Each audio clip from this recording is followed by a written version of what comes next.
What's up, guys? It's Pride here, and today I want to talk about one of the most important experiments the Soul Society, or better yet, the Soul Reapers, have ever done in Bleach. The first of the experiments was a huge success, and Soul Reapers are still using them to this very day. The second experiment had gotten discontinued due to the fact that it was morally questionable. And the third and last of these experiments was so bad that the Soul Society had decided to erase all evidence due to the fact that it was such a danger to not only the humans, but to the Soul Reapers themselves. All three of these experiments, or better yet, projects, had one thing in common. They all revolve around the concept of an artificial soul. And that's what we're going to focus on today and try to figure out exactly why the Soul Reapers were so driven to launch all these projects and why they went to cover it up. But before we get into any of that, I just want to say thanks for looking at my video. Hope you guys enjoy it. Leave a like and comment down below. Also, subscribe. I'll very much appreciate it. And with that out of the way, let's dive deep into the history of the Soul Reapers and their drive to develop an artificial soul. First things first, we must first talk about what is an artificial soul. Well, an artificial soul was first created by Kiryu, who is a lead scientist in the Soul Society. Pretty much, an artificial soul was used to eject Soul Reaper out of a fake body. Or, conversely, it can also be used to eject stubborn souls out of a corpse, so that way the soul can actually move on instead of trying to cling to a now lifeless body.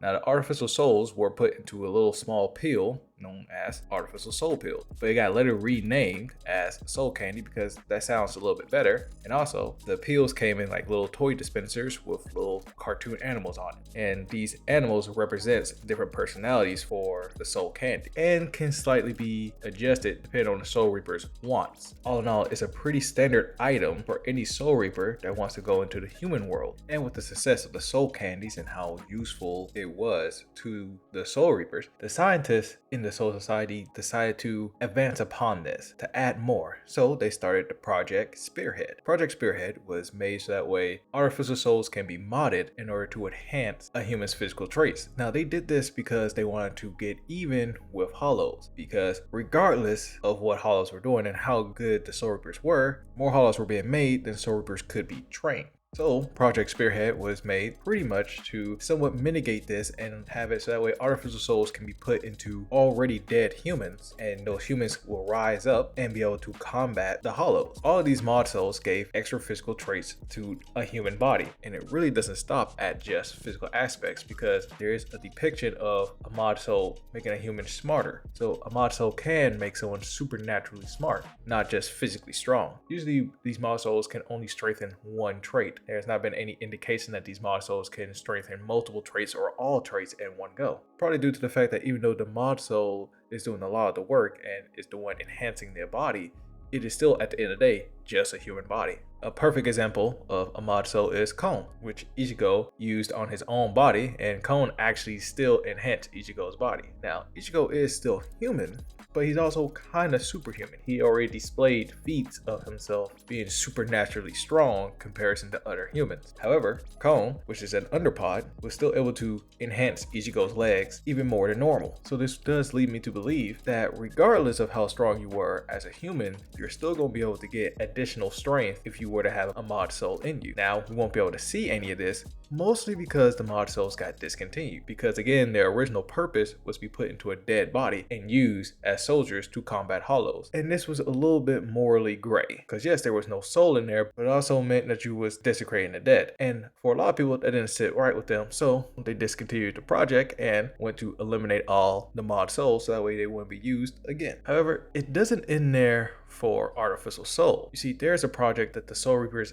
didn't want you to know and didn't want you to find out about, because this one was a very, very dangerous one. So dangerous, like I said earlier, that it posed a problem to pretty much the balance between the Soul Society and the human world. This all started because the Soul Reapers can no longer use mod souls because they was unethical against humans and morally questionable. They decided to work on artificial souls in a different way. The Soul Reapers decided to use themselves as a base for these new artificial souls. Now, this probably would have led to at least some form of a clone for Soul Reapers, which would have helped against the Hollows, and at this juncture, even against the Quincy's that were vastly outnumbering fight the Soul Reapers. However, something went terribly wrong. There was a huge explosion, and all of the energy that was made during this project was released into the cycle of rebirth, affecting the souls that were approaching reincarnation in the human world. Now, the affected souls were born all around the human world with powerful spiritual ability. Again, because they're now part Soul Reaper. Now, these technically artificial humans came to be known as Bounts. And due to the souls of the researchers that were being used as a base, some of the Bounts came out looking like exact physical copies of a Soul Reaper. Now, at first, the Bounts tried to live very peaceful lives, but it really didn't last long because a lot of people, a lot of humans, were starting to notice that these guys weren't aging and they were living a long time. In order for the Bounts to continue living for long times and continue not aging, they had to eat human souls. Once the Soul Society got word of this and the fact that Bounts were able to do all these crazy things, the Soul Society started to think of ways to get this under wraps, and one of the easiest and simplest ways was extermination. The project of the Soul Society has gotten way out of hand. However, one scientist was able to save the Bounts for an extended period of time. Now, this didn't last too long, and the Bounts didn't feel like they had a place in the human world. They were being shunned by humans, and they didn't really know what was happening with the Soul Reapers or how the Soul Reapers thought of them, so they decided to try to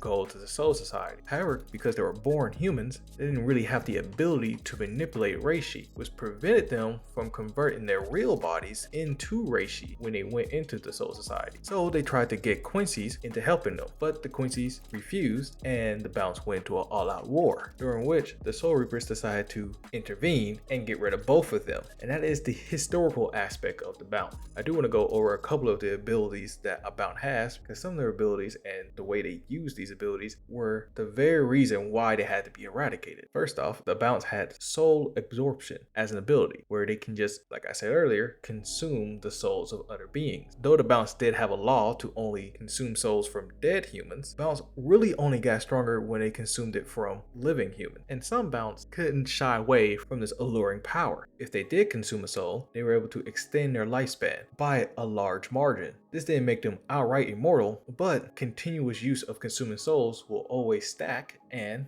they could effectively live forever. Bounts also had another ability, which was Reishi absorption. Even though they couldn't freely manipulate Reishi in the same way a Quincy can, a Bount could absorb the Reishi almost in the same way they absorb souls and heal any physical wounds, and even to the extent of repairing their clothes if need be, just from sucking in the energy around them. This, however, cannot be done in the human world because even though there is Reishi in the human world, there wasn't enough of it for this ability to be really used. Though it does seem a little busted to heal themselves with Reishi and just spiritual energy, as long as they're not in the human world, it doesn't always win you the fight. Mostly because if a Bount were to be poisoned, no matter how much Reishi they consume, they will still be poisoned by the end of the day. And also, there were limits to how much they could actually consume from just Reishi. Another ability is a Bount's doll. Dolls are to Bounts what Zanpakutos are to the Soul Reapers, except just a little bit different. You see, while the Soul Reapers, Zanpakutos, are usually completely under the Soul Reaper's control, a doll can refuse their master if the doll perceives their master to be too weak of body and or spirit. Also, unlike Zanpakutos, a Bount's doll can also speak with other people and be fully sentient. Pretty much, it's not just a weapon, it is its own entity and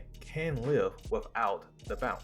Bounts also had a form of spellcasting, similar to that of the Quincy's, but it required souls and a lot of preparation. So though the spells could have been potentially strong, in order to use any of them, you do have to kill a variety of people. And this right here is the true reason why it was a threat to the Soul Society. See, a human soul is very, very important. As I explained in one of my other videos, a human soul is more important to the foundation of the universe, the Soul Society, Hueco Mundo, and the human world, to such a degree, the Soul Reapers are willing to do almost anything to protect the human souls. And if anything were to endanger human souls, including hollows, such as the Quincy's, who straight up destroy hollows, or the Bounts, who eat human souls, then the Soul Reapers have to go to extreme measures to solve this problem. And this is the real reason why the Bounts can no longer be tolerated. They could have potentially lived peaceful lives, this is true, but the fact that they can even affect the human soul to any degree was a problem. Pretty much the Soul Reapers were afraid of the Bounts, not because of their power, but because if they were left to their devices and left unchecked, then it could be the end of all things.